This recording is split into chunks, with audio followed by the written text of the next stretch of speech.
Hi, everyone. Hello. We have the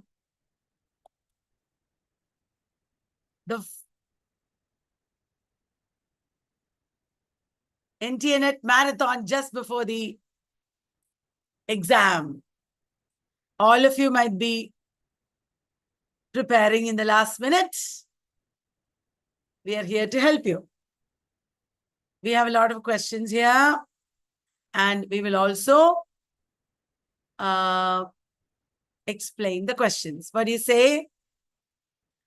You should not be stressed. You should be happy that you've learned so much. You should be prepared and confident. Okay, Zoom babies. All our students are here in Zoom, and many of them are in YouTube also. And I have with me today our superstars, Ankita and Dr. Rushiti. Hi, everyone. Hello, everyone. So these two brilliant Bengali ladies have prepared lots of questions. I will be explaining those questions to you. Okay, can we start with Rushiti? Sure. Let me Please share your screen. Yes, ma'am. Is my screen visible? Yes. Okay, let's get started. So the first question is, the English language is to be the medium of instruction in the higher branches and the vernacular in the lower. English is to be taught where there is demand for it, but it is not to be substituted for a vernacular languages of the country. The system of grant and aid is to be based on the principle of perfect religious neutrality. This is a quote is it from Macaulay's Minute on Education, Wood's Dispatch, Sadlett's Report, or Abbott Wood Report? Yes, you have guessed it correctly. It is from Wood's Dispatch, which is also called the Magna Carta of English education in India in 1950. Let me explain. Yes, yes. Remember, Wood's Dispatch is 1854. That is after Macaulay's Minute. Macaulay's Minute was strictly in favor of English against vernacular languages. But look at what Wood is saying. Wood's Dispatch is saying English is to be taught where there is demand for it. That is anti-Macaulay. But it is not to be substituted for the vernacular languages of the country. Vernacular languages should be there. Mother tongue should be used. That is what Wood's Dispatch said. Later, many other commissions said the same thing. Hunter Commission of 1882, for example, said primary education must be imparted through the medium of mother tongue. So that is very, very important. If you know that basic fact, you will be able to answer this question. Right, Rushiti, do you want to explain more? No, ma'am, it's okay. Moving on. Madam, I warned. I hate a wasted journey. I am African. The above line has been quoted from which of the following poems? It's a very important poem. The options are The Child Before a Mirror of Strangers, Home Burial, Poems from Prison, or Telephone Conversation. It is from Telephone Conversation. Who wrote it? Paul Schwenka. He was the first African to be awarded Nobel Prize in Literature in the year 1986. And this is a poem by him. Ma'am, would you like to explain more? Yes. Wole Soyinka was primarily a playwright. He has also written lots of essays and novels, but his poems are also equally important. Telephone Conversation, Three White Hairs, then there is a poem called Night, there is a poem called Civilian and Soldier. It would be good if you read up a little bit about his poems, because many are prescribed in universities. This particular poem, Telephone Conversation, is about a black man trying to rent out a room in London. London is supposedly very multicultural, but London is also racist. The white people are always conscious of the black people and their blackness. And this lady is asking how black you are. You know, that leads to a very funny ending of the poem. So he uses satire here. It is a very sharply satirical poem, and telephone conversation has been widely prescribed in universities. Okay. Moving on. Fair is foul, foul is fair. It's a language question, but I'll also followed by I'll also ask a literature question also. So fair is foul, foul is fair is an example of chiasmus. Yeah. What is a chiasmus? Is defined as a literary device in which words, grammatical constructions, or concepts are repeated in reverse order. Fair is foul, foul is fair. And it is also a famous quote from Shakespeare's play. Which play is it? Yes, it is from Macbeth. Ma'am, over to you. Yeah. Chiasmus, there is another famous statement from Abraham Lincoln.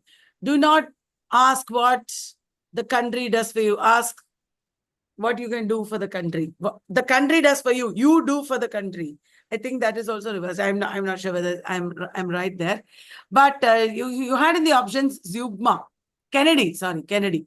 Correct. It was John F. Kennedy. Zeugma is where you're using one word for two different purposes. Shut your mouth and the door. That is Zeugma. Right. So these figures of speech can be a little confusing. Chiasmus and Zeugma, maybe all of you know, but do look up figures of speech and rhetorical devices also, because one question can come from there. Fair is foul and foul is fair is from the speech of the witches at the beginning of Macbeth. And it can also be seen as a alliteration because of the repetition of a fair, foul, like that. But like technically, it's a chiasmus. Moving on. Taib Salih's novel, Season of Migration to the North, is a counter-narrative of which canonical text? Yes, it is Heart of Darkness. Who wrote Heart of Darkness? Joseph Conrad. And Season of Migration to the North was published in 1966, whereas Heart of Darkness was published in 1899. Yeah. Ma'am, would you like to tell something about Sally? Yes. In Season of Migration to the North, there is a man who has returned home from abroad, from England, and he has, used a lot of women, and he has led to their deaths. This man is showing the effects of affinity towards the whites, trying to be like the whites, frustration in not being white, and there is no need for giving time to you to answer, because we need to cover more questions. This is not an exam or anything. We'll just talk about all these works, Saru. So this shows the negative effects of colonization, how it turns your head, how it affects you in the mind. That is what you see in Kurz also. In the case of Kurz, he is a white man who is going native. And here in Season of Migration to the North, we have Mustafa, the black man, who is turning against humanity because of the way in which colonialism confused him and affected his identity. It's a very powerful novel. Okay. And also an essay, which is accounted to Heart of Darkness. We have discussed in the earlier classes, An Image of Africa by Ajibi. Do look up on that as well. Now, in which of these plays was originally meant to be called Inside of His Head? Is it Death of a Salesman, Emperor Jones, The Zoo Story, or An Enemy of the People? It is Arthur Miller's Death of a Salesman, which was staged in 1949. Ma'am, over to you. Okay. So Death of a Salesman is the iconic play that represents the American dream going wrong. And this play is all about what happens in the head of Willy Loman. Willy Loman is hallucinating. Willy Loman is remembering his past. He's remembering his brother. He's remembering his own youth. And The whole tragedy of Billy Loman is based on his own imagination. He is thinking that he should be well liked, his sons should be successful, whereas there was no need for him to think like that. He could have accepted reality. We are ordinary people. We are low men. We don't have to be always successful. We don't have to be so rich and powerful. But it is his own thoughts that are turning against him and destroying his prospects and his family's prospects. That is why it was originally meant to be inside of his head. Now, Death of a Salesman was considered anti-American, and Arthur Miller was criticized for it. There was at that time the House of Un-American Activities. Arthur Miller, Tennessee Williams, etc. were brought into trial, and they did not appreciate anybody who criticized America. The House of Un-American Activities is a government agency. And Death of a Salesman later on came to be known for this failure of the American dream and the oppression of the society. Remember that. In which year did it come, Rushdi? 1949. 1949, 2 years after our independence. Yeah. Moving on, which Chaucerian text parodies Dante's Divine Comedy? Easy one, right? It is Chaucer's unfinished dream allegory written in octosyllabic couplet, The House of Fame. Rishadi, there are visually impaired people watching us, so you have to read out the options, okay?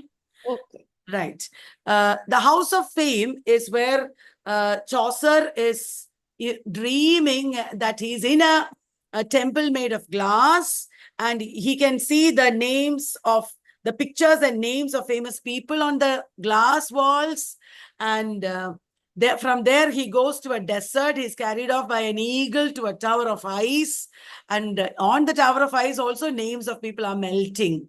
And from the tower of ice, he goes to the House of Fame. House of Fame is the house of the woman Fame. She has varying heights, varying heights, many eyes, many tongues, and she is arbitrarily meting out Fame. After that, he goes to the house made of sticks, which is the House of Rumor. John Lydgate wrote a Temple of Glass based on House of Fame, and Alexander Pope wrote Temple of Fame. Yes. So who wrote the play Brief Candle, which deals with the life of cancer patients? Is it Vijay Tendulkar, Mahesh Dattani, Girish Karnad, or Badal Sarkar? Yes, you have guessed it correctly. It is Mahesh Dattani. It is set in a hospital where cancer patients are about to stage a comic play to raise fund for their hospice. Right. There, the relationship between these cancer patients, their image of their own bodies, their image of themselves, and the relationships they get into, these are all very powerful ways in which Mahesh Dattani has thrown light into human societies. Did you know Brief Candles, plural, is a work by Aldous Huxley? Mahesh Dattani and Aldous Huxley are both very important. You could look them up.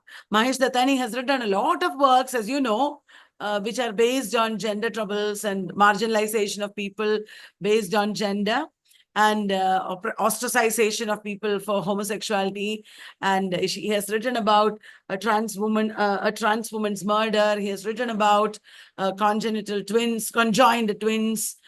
He has written about her domestic abuse in a family, about patriarchal oppression, so many very famous plays. And what is important about Mahesh Dattani is also that the way he used the space of the stage is very unique.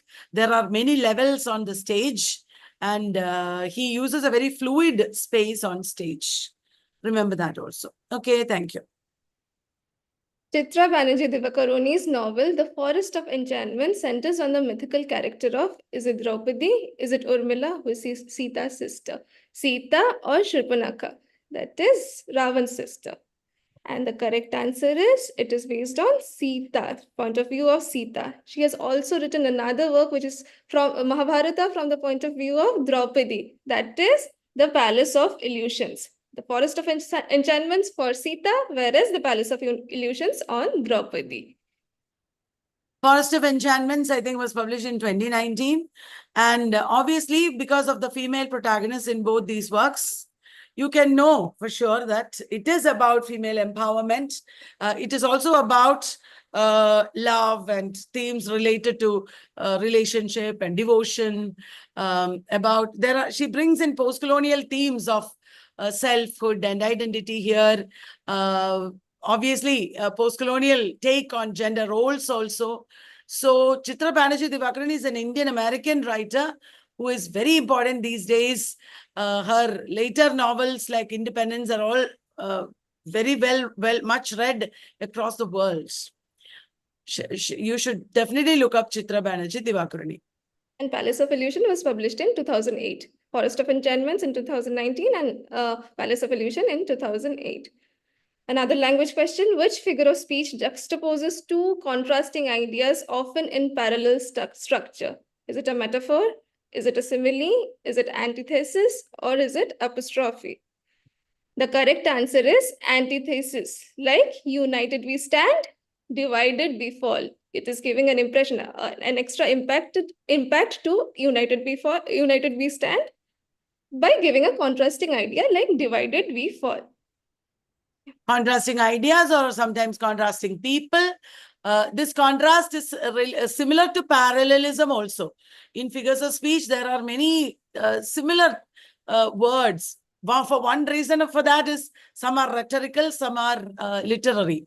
So when you look up figures of speech, remember to study the examples also so that you will clearly understand. Yeah, it's easier to understand that way.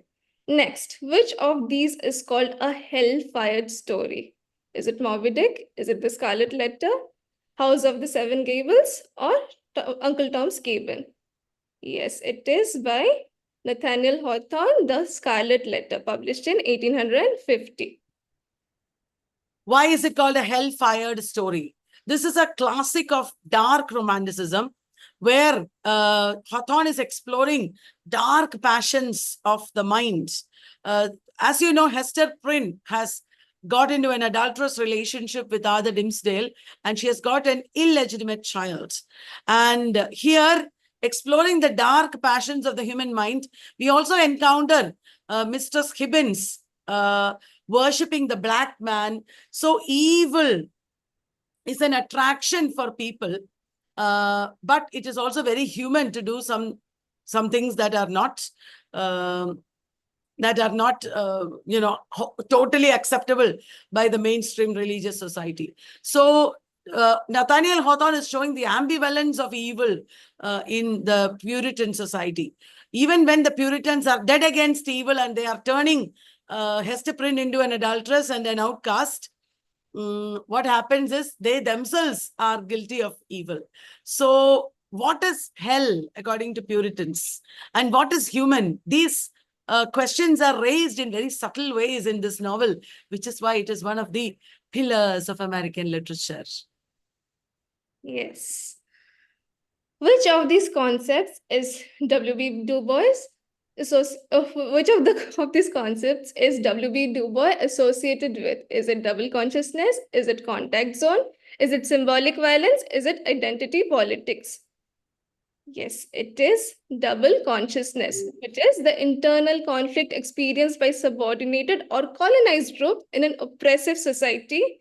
It is also sense always looking at oneself through the eyes of the others. And this concept was introduced in his book, The Souls of Black Folk, which was published in 1903. Yes. Remember that many African Americans are sociologists. They wrote about sociology a lot, and this is also a sociological work. Ethnographic studies can be applied to writers of African American literature like W.B. Du Bois, where there is a lot of discussion on culture and identity. This can happen to any marginalized people, to women also. Women generally look at themselves through the eyes of men. I want to be beautiful for a man. You know, that kind of consciousness is called double consciousness. So this has application in all marginal communities and studies of marginal identities. Yes. Now, which one of Samuel Taylor Coleridge's poem was included in lyrical ballads? Is it Rhyme of Ancient Mariner, Christabel, Kubla Khan, or all of these? No, it's not all of these. It is Rhyme of Ancient Mariner. Along with which were the other poems? The other poems are The Nightingale, The Foster Mother's Tale, and The Dungeon. These four were included in the lyrical ballad in the first edition. Not in that order. The Rhyme of the Ancient Mariner, The Foster Mother's Tale, then The Nightingale, a conversation poem, and The Dungeon. That is the order. Okay. Ankita, are you there? Yes, yes. Can we take a look at Ankita's questions after this question, Rushiti? Yes, Some ma'am. questions by Ankita? Okay. No. Okay. I thought you were going to show that. All right. Hmm. We'll come back to you, Rushiti. You can also explain. Wow. Okay. Let's look at Ankita's questions now. Okay.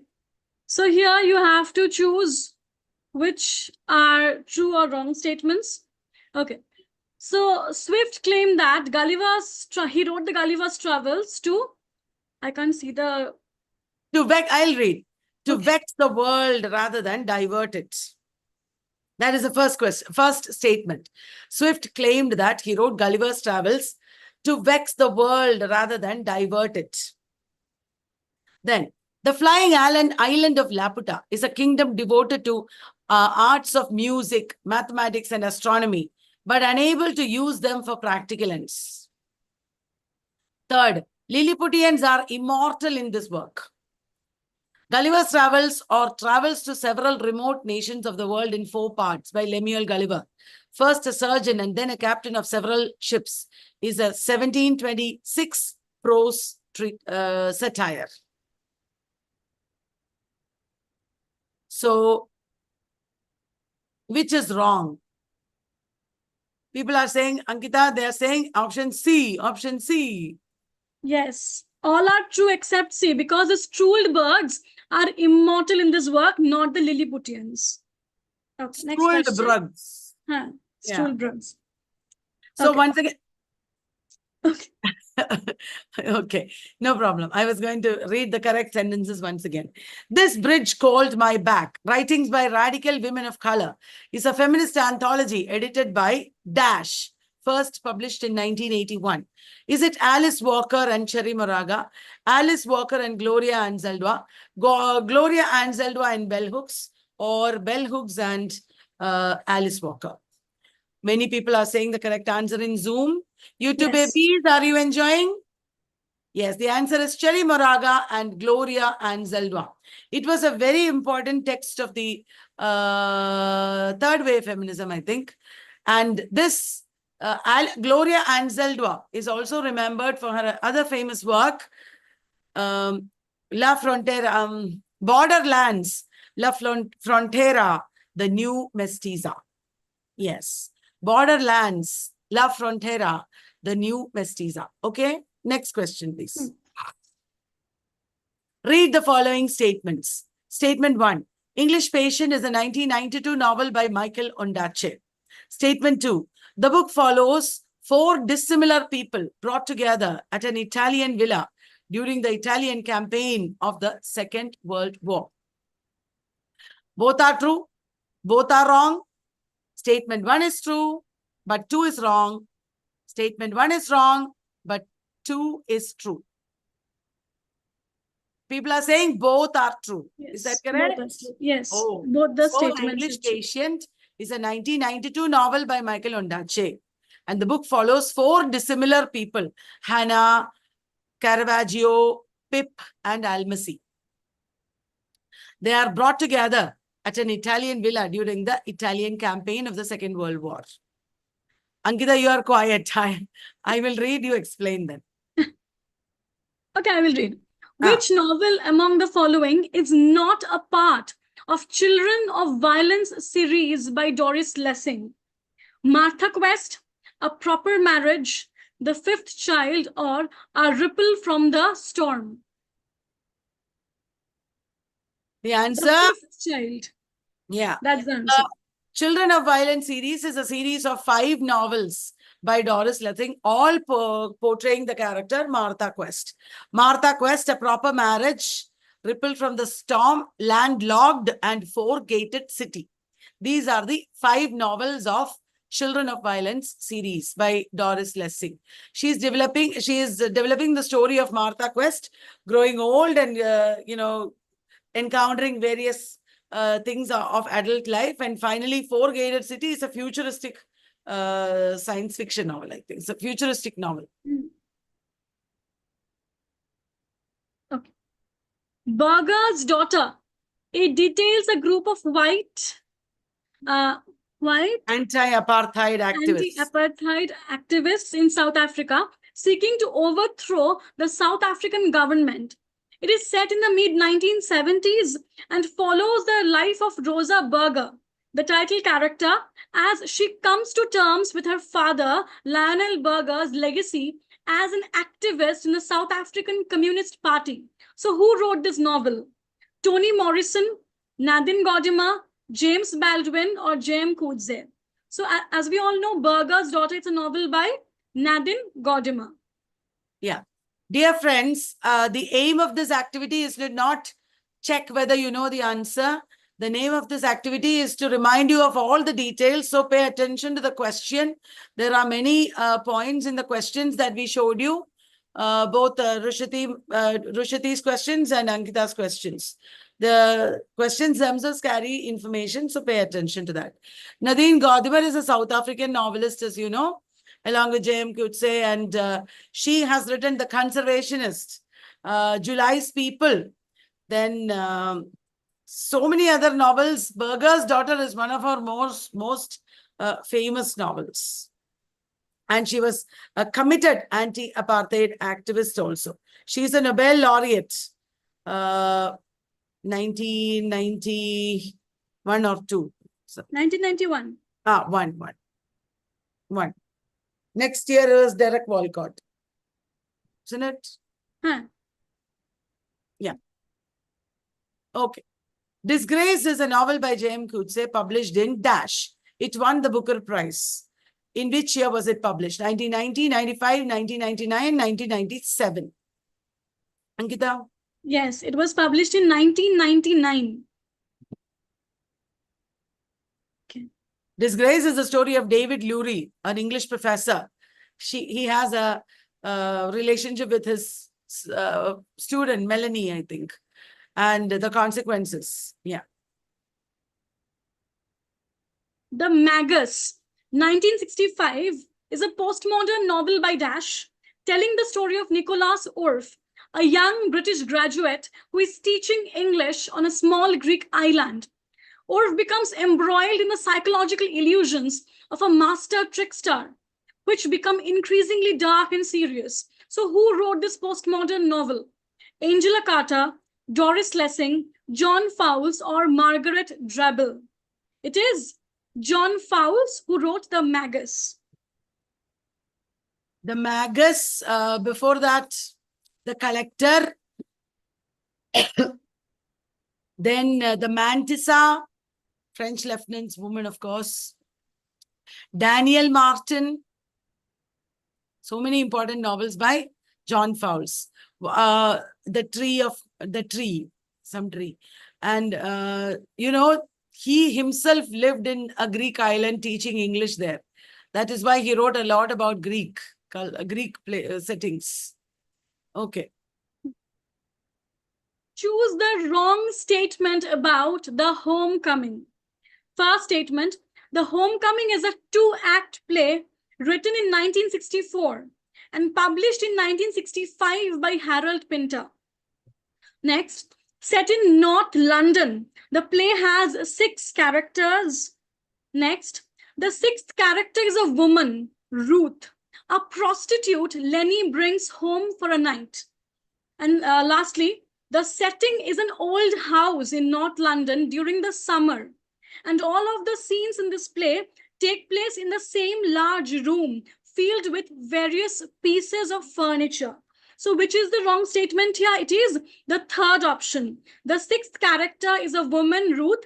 She's not a prostitute. She is the wife of Lenny, whom Lenny Not brings Lenny, home. Teddy. Sorry, so Teddy brings home. And Teddy is a philosophy professor. And when she gets home, there are many men in the house, Teddy's father and uncle, his brothers. She becomes like a mother to all of them. And then she also becomes like a prostitute, like the mistress to all of them. That also happens. But she's not a prostitute. She's a wife. She's the wife of Teddy. Okay. Choose the wrong statement about Endgame. Endgame is an absurdist tragicomic one-act play by Samuel Beckett. Next, it is about a blind, paralyzed, domineering elderly man, his geriatric parents, and his servile companion in an abandoned house in a post-apocalyptic wasteland. And they're all awaiting an unspecified end. The play's title here, Endgame, refers to chess. Themes of Endgame include decay and dissatisfaction, pain, monotony, absurdity, humor, horror, meaninglessness, nothingness, existential crisis, nonsense, solipsism, and people's inability to relate to or find completion in one another, or all are true. It is not a one-act play, is it? Is it? It is. Then all are true. Yes, all are true. Okay, good. Can we go on to Rushadi's questions now? Yes, yes. Your questions are very, very big. We would like a relief. Yeah, I'll share the screen. Continuing. Will you do this screen?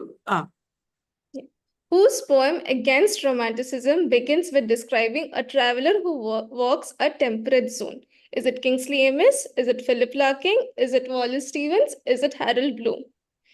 Yes, it is the movement poet Kingsley Amis. And they belong to the movement who were anti-romantic and rational. So that's why he wrote Against Romanticism. Ma'am. Yeah. Obviously, everybody knows Kingsley Amis belongs to the Angry Young Man movement of the 1950s. Kingsley Amis, Philip Larkin, John Wayne, John Brain, then Alan Silito. They were all people from the working classes, people from the non-aristocratic backgrounds, and they were angry with the establishment, with the welfare state that came after the Second World War. And his first novel, Lucky Jim, is also equally famous. Kingsley Amis's son, Martin Amis, is also a major novelist. Moving on, Huckleberry Finn is an example of, this is the character, an implied reader, omniscient narrator, intrusive narrator, or unreliable narrator. As we all know, this is from Adventures of Huckleberry Finn by Mark Twain, published in 1884, and Finn is an unreliable narrator. Realism in its highest state, as well as modernism, employed the unreliable narrators, because the narrator is not in control of his discourse. The narrator is not always reliable or true. The narrator does not know what is happening. You know, such situations show the weakness of reality, the weakness of the society. Unreliable narrators were used by Henry James and many modernist writers. The intrusive narrator was one of the options. Tristram Shandy is an example for intrusive narrator.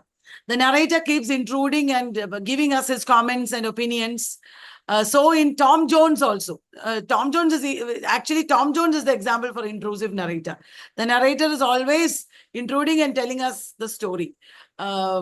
Tristram Shandy is not an intrusive narrator. He's an unreliable narrator, because Tristram Shandy does not know how to tell a story. He's saying it telling the story in a very bad manner. Right. Yes. So in which British weekly illustrated newspaper was Thomas Hardy's novel Tess of D'Urbervilles serialized from July to December 1891? Is it The Egoist? Is it The Graphic? Is it The Watchman? Is it Stand? Yes. Wait. Remember, guys, The Egoist is a newspaper or journal where a lot of modernist poetry was published. It is indeed the graphic, like many of you were saying. The Watchman is a periodical. Can I see the previous slide? The Watchman is a periodical that was edited by, as you know, Coleridge, Watchman and Friend. And Stand is the periodical where Sherlock Holmes was published. And The Egoists is also a novel by George Meredith, obviously, yes. Thomas Hardy published in the graphic, but his Return of the Native, many novels of Thomas Hardy came in the graphic, but the Return of the Native was in Belgravia, published in Belgravia magazine. Okay. Who among the following wrote a poem comparing a lover's heart to a hand grenade? Is it John Donne? Is it Abraham Cowley? Is it Andrew Marvell? Is it Robert Herrick? Yes, it is from The Mistress by Abraham Cowley, where he uses this metaphor of a hand grenade. Abraham Cowley wrote a violently extreme love poem called The Mistress. He also wrote The Davy Days, Civil War. They were failed epics, as you might know. And you might also remember he wrote Pindaric Odes, where he developed irregular odes. You know that all the metaphysical poets employed conceits, where they would compare lovers or things in ordinary life, usually related to love, with some metaphor from chemistry or geography or one of the sciences. Here, he is using the metaphor of war, metaphor drawn from war in comparing a lover's heart to a hand grenade. Yeah. So to which of these boarding schools is Jane Eyre sent by her aunt, Mrs. Reed? Is it Lowood School? Is it Clongowes Woods? Is it Abbey Mount? Or is it Greyfair School? Yes, the correct answer is Lowood School. Lowood School has the clergyman Brocklehurst running it. He is very corrupt. Jane Eyre becomes a teacher there in Lowood School. And this school is reminiscent of the school, the clergyman's school to which the Bronte sisters went. There also, I have been to that school. It is very, very cold, that school, and it is made of stone and there is no heating there. I saw that in the classrooms, there was in one of the classrooms at least, there was a hole in the wall, which was closed with a wooden door, small hole. I asked, what is this for? And the children had found it too cold to go outside. So they would stay inside the school all day and milk bottles would be given through the hole because they wouldn't be able to come out because they had no proper clothes. Their heating was not there. And that is how they suffered in real, the Bronte sisters. So she shows this in Jane Eyre also. Lowood School is so cold and people die of a typhus fever there. The children die. Jane Eyre was published in 1847, that is 100 years before our independence. And also there is this prequel, post-colonial prequel to Jane Eyre by Jean Rhys called White Sargasso and that was published in 1966.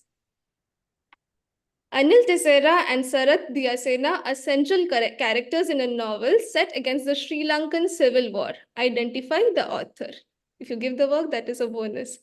So it is from Michael Undache's Anil's Ghost, which was published in 2000, set against the Sri Lankan Civil War. Anil's Ghost is about Anil Tissera, a forensic anthropologist.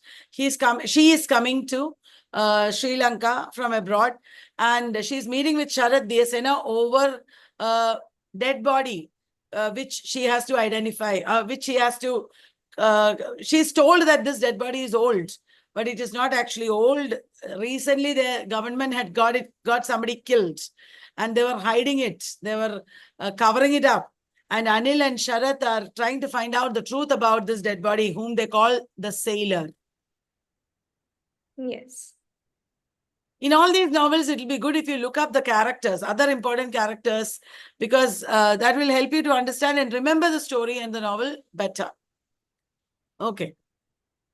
So which of the following is the first essay in Essays of Ilya? Is it The Londoner? Is it The South Sea House? Is it Dream Children a Reverie? Or is it Poor Relations? We often get confused in this. That's why I've put it here. The correct answer is The South Sea House. Essays of Ilya, as we all know, is by Charles Lamb, the collection by Charles Lamb, published in 1823. Those of you who study the encyclopedia might have answered this correctly because it is given there, and I teach you this. The South Sea House is where Charles Lamb used to work at one point, and he had published these essays under the name Elia, pseudonym Elia, in London Magazine, and he collected and published it in 1823. The last essays of Elia came in 1833, 10 years after this. Charles Lamb wrote with humor and pathos, and Charles Lamb was born in the same year as Coleridge. They were classmates also. And about Coleridge, he wrote Christ's Hospital 35 years ago. And Coleridge wrote for Charles Lamb a poem addressed to Charles Lamb. It is "This Lime Tree Bower, My Prison." Who among the following novelists is not mentioned by F.R. Lewis as a great novelist in The Great Tradition? The Great Tradition, which was published in 1948. Is it Jane Austen? Is it George Eliot? Is it Henry James? Or is it Charlotte Bronte? Yes, the correct answer is Charlotte Bronte. She was not mentioned. Jane Austen, George Eliot, Henry James, and Joseph Conrad were the four great writers of F.R. Lewis, according to him, The Great Tradition.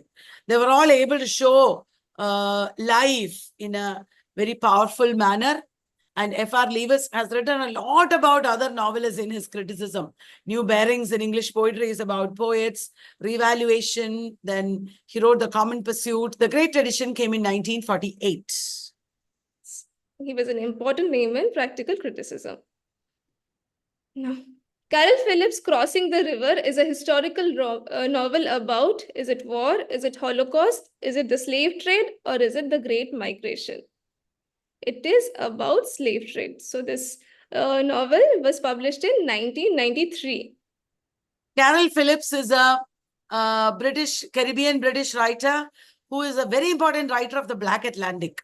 Paul Gilroy has coined the term Black Atlantic to talk about writers who have written about the blacks across the Atlantic. Because there was a triangular trade. Blacks were from Africa taken to Europe and sold in the New World. So Africa, Europe, New World. This is also called the Middle Passage. And Carol Phillips has written another novel called Rites of Passage, isn't it? Yes, and it is also called the transatlantic slave trade. You go through the Atlantic.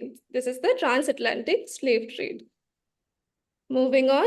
Who of the following distinguished between panoramic and scenic novels? Is it Henry James? Sorry. It was not Rites of Passage, Last Passage, Final Passage. Carol Phillips's novel is Final Passage. Rites of Passage is by William Golding and E.K. Brathwaite. Brathwaite, yeah. Who of the following distinguished between panoramic and scenic novels? Is it Henry James? Is it D.H. Lawrence? Is it M.H. Abrahams or Percy Lubbock? The correct answer is Percy Lubbock in The Craft of Fiction, published in 1921. Craft of Percy Fiction. Lubbock wrote The Craft of Fiction in reply to Art of Fiction by Henry James, because they were both friends. And he was talking about another aspect of realism, Percy Lubbock. Panoramic novels are novels that focus on a lot of things in the society, on the society at large, like in the novels of Thackeray. Whereas scenic novels are novels that focus on one character or one incident or one issue, such as some of the novels of Jane Austen. Yeah. Ankita, after this, Rushiti, after this question that you are talking about, let us take Ankita's questions. Yeah. Okay. Name the non-fictional work by Amitav Ghosh addressing climate change. Is it Listening to Grasshoppers?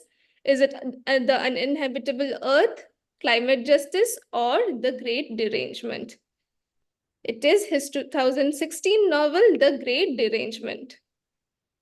And he has written of late a lot about climate and nature, and Nutmeg's Curse is to be remembered in that regard. Please, guys, look up climate change novels, cli-fi novels. That could be really important. Please look up cli-fi novels. Okay, Ankita, can we see your Hmm. questions? Hmm.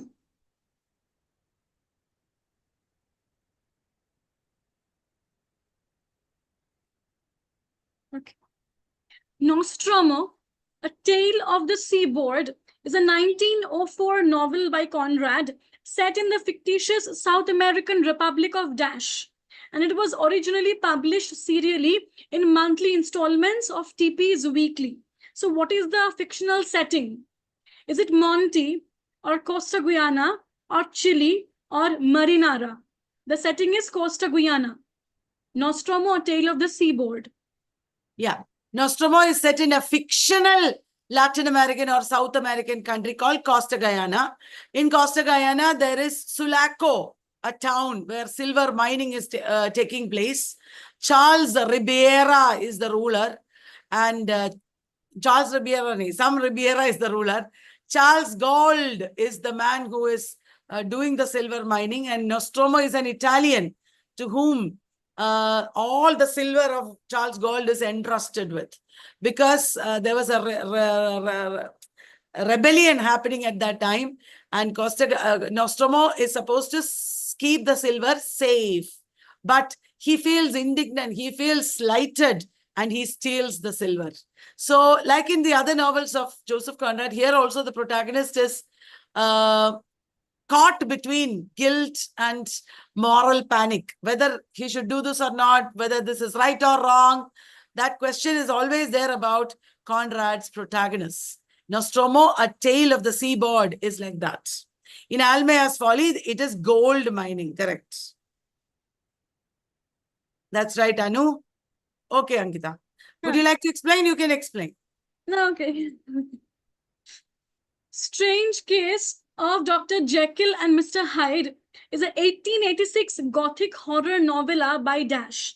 And it follows Gabriel John Utterson, a London-based legal practitioner who investigates a series of strange occurrences between his old friend, Dr. Henry Jekyll, and a murderous criminal named Edward Hyde. So please remember this name who is investigating this case. It is Gabriel John Utterson. And who wrote this novel? Rudyard Kipling, Robert Louis Stevenson, Anthony Trollope, or none of the above? The answer is obviously Robert Louis Stevenson.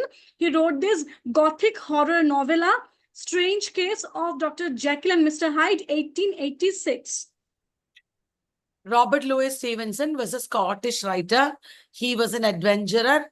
And The Strange Case of Dr. Jekyll and Mr. Hyde is one of his most striking and theoretically important novels. He has also written Kidnapped and Treasure Island, which are more social and like children's stories. Here, Dr. Jekyll is transforming into Mr. Hyde with the use of a chemical. And finally, it becomes impossible for him not to change back into Jekyll. He becomes Mr. Hyde. So this is about identity and issues like that. Another striking thing about this book is that the story is narrated by from different people's perspectives. Mr. Utterson's perspective is one of them. There is the butler. There are many people who are narrating the story. So it is a very discursive story. Ankita? Sam Weller is a character in which novel of Dickens? The Pickwick Papers, Oliver Twist, Nicholas Nickleby, or The Old Curiosity Shop. He's a boot cleaner, a servant, and he can be seen in the debut novel of Dickens, The Pickwick Papers, published in 1836. Okay, yes. Yes, in Pickwick Papers, as Ankita told you, Sam Weller is a servant. But like the Shakespearean fool, he is more important than the hero itself. The Pickwick Papers is a Victorian picaresque novel. There was something called the Victorian picaresque, set against the ordinary people of London. The Victorian picaresque depicted the low-class people, the working-class people and their lives. Sam Weller is also the Cockney, he's a Cockney character, and he is a world-famous character now.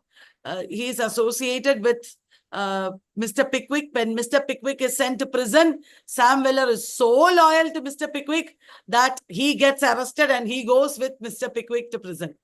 It was in Fleet Prison that Mr. Pickwick was arrested and imprisoned. So he is a very enduring character, very simple and streetwise, and he is actually more experienced and smarter than Mr. Pickwick himself. It is like that. He's like a Sancho Panza of Don Quixote.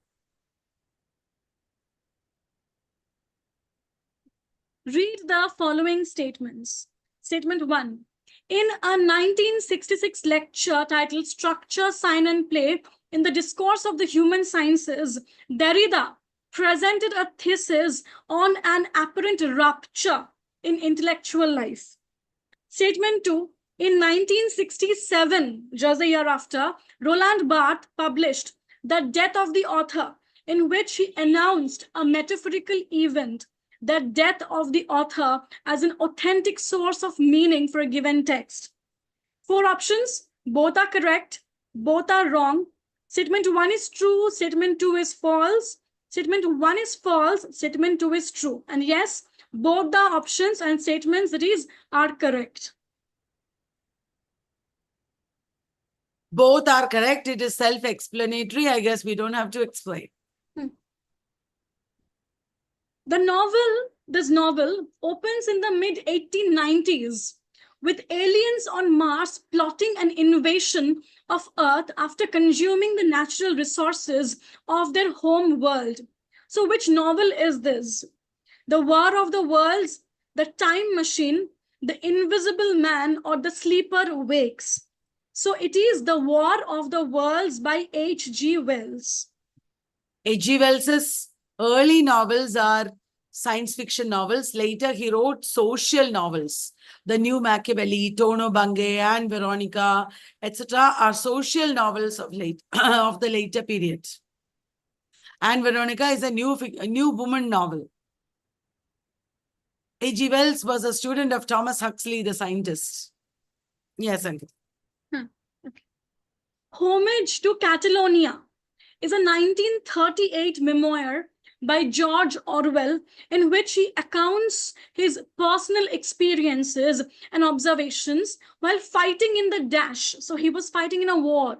Which war was it? World War I, Spanish Civil War, World War II, or none of the above? It is obviously Spanish Civil War. And he talks about it in his memoir, Homage to Catalonia, 1938. The Spanish Civil War happened in the 1930s. It was a war in Spain between the Republicans and the Nationalists. And a lot of Europeans went and fought in the Spanish Civil War. The 1930s poets or the Orden group were also people who fought in the Spanish Civil War. It was from 1936 to 39 that this war was fought. And the Sergeant Franco was the man whom they fought against. It was a class struggle. There was issues of politics and religion and culture. And the Spanish Civil War has figured very predominantly in literature. We have Ernest Hemingway's A Farewell to Arms, for whom the bell tolls. Sorry, for whom the bell tolls, set against the Spanish Civil War. In Arms and the Man, it is not Spanish Civil War at all, because Arms and the Man is a late 19th century play. It is the Serbo-Bulgarian War that is featured in Arms and the Man. Somebody asked about it, that's why I'm saying that. Okay. The Mortal Immortal. It's a short story from 1833 written by Dash. And this short story is about a man named Winzy who drinks an elixir which makes him immortal. At first, immortality appears to promise him eternal tranquility. However, it soon becomes apparent that he is cursed to endure eternal psychological torture as everything he loves dies around him. So who wrote this short story? Washington Irving, Mary Shelley, O. Henry, or Thomas Hardy? It is by Mary Shelley, The Mortal Immortal. Remember, Mary Shelley flirted with science a lot. She has written a lot of science-related novels and short stories. Her Valparga, The Last Man, Frankenstein, they're all to be remembered in this regard. Please look up Mary Shelley a little more deeply. Somebody in between asked who wrote Martian Chronicles. It is indeed Ray Bradbury. Who said that I see the path of progress for modern man in his occupation with his own self, with his inner being? So who is it who said this? Virginia Woolf, James Joyce, T.S. Eliot, Ezra Pound. So all of them were quite preoccupied with the questions of self and identity. And it was T.S. Eliot who said this. Yes, it should be either James Joyce, T.S. Eliot, or D.S. Lawrence. They said a lot of things like this. It cannot be Virginia Woolf or Ezra Pound. That was not their style. Yeah, the path of progress for modern man is his preoccupation with his own self. One thing is, James Joyce would not talk about progress. T.S. Eliot was a very practical man. He was a banker, and he would say this. I would say he would say this more than James Joyce. James Joyce was more depressed and, preoccupied with himself. He wouldn't talk of progress for modern man, I guess. Right, Ankita? Yes. Ankita, can we go to Rushiti's questions now? Yes, yes, yes.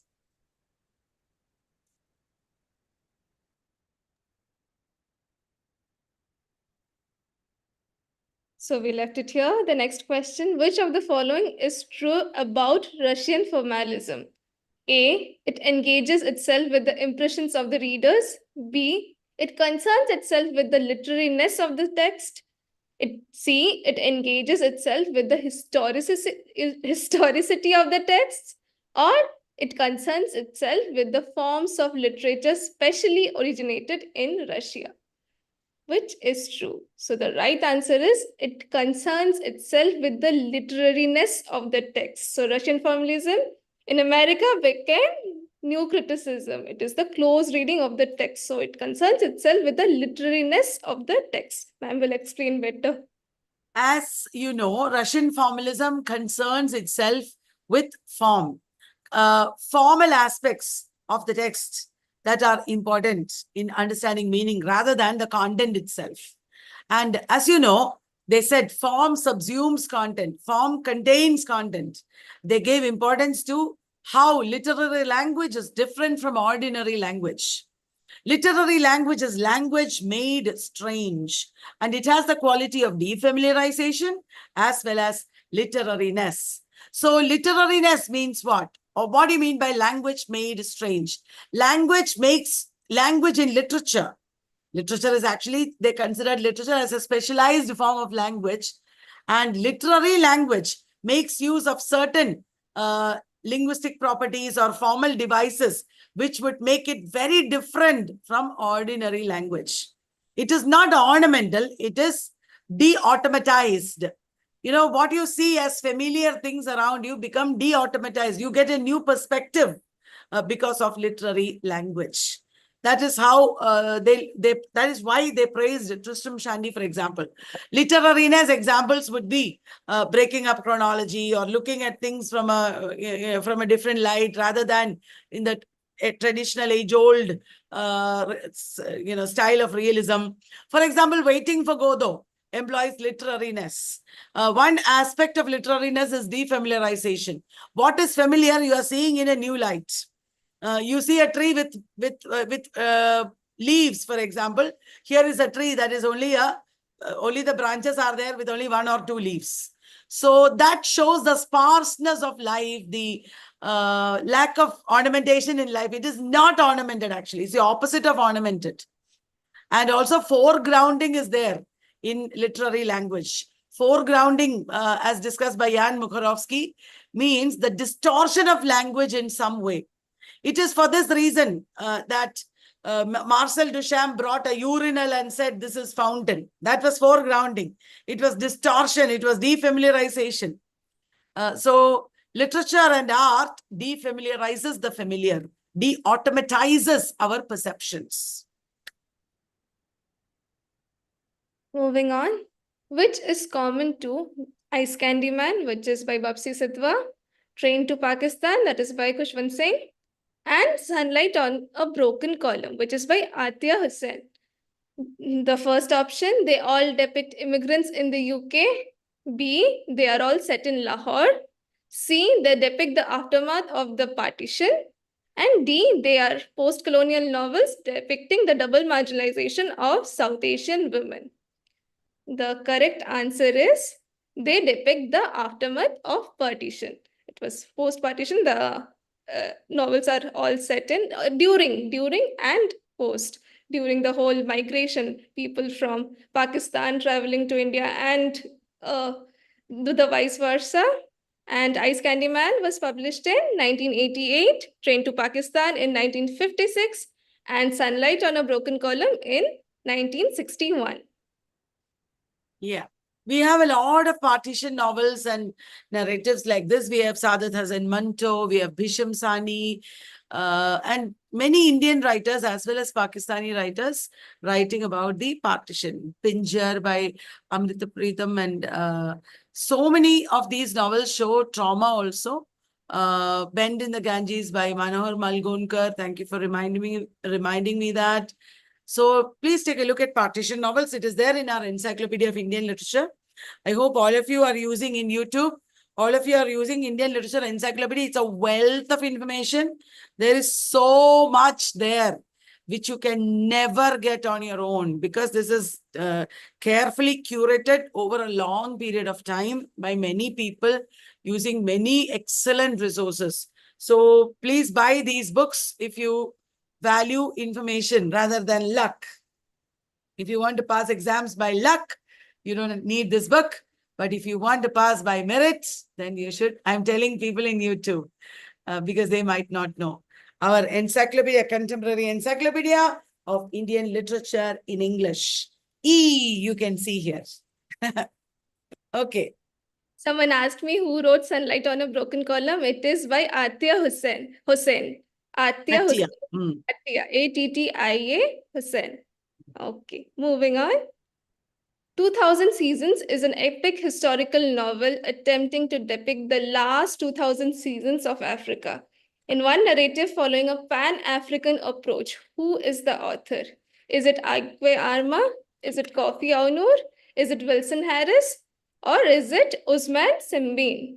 The correct answer is Aikwe Arma, who wrote 2000 Season. He also wrote another very important word, that is, the beautiful ones are not yet born.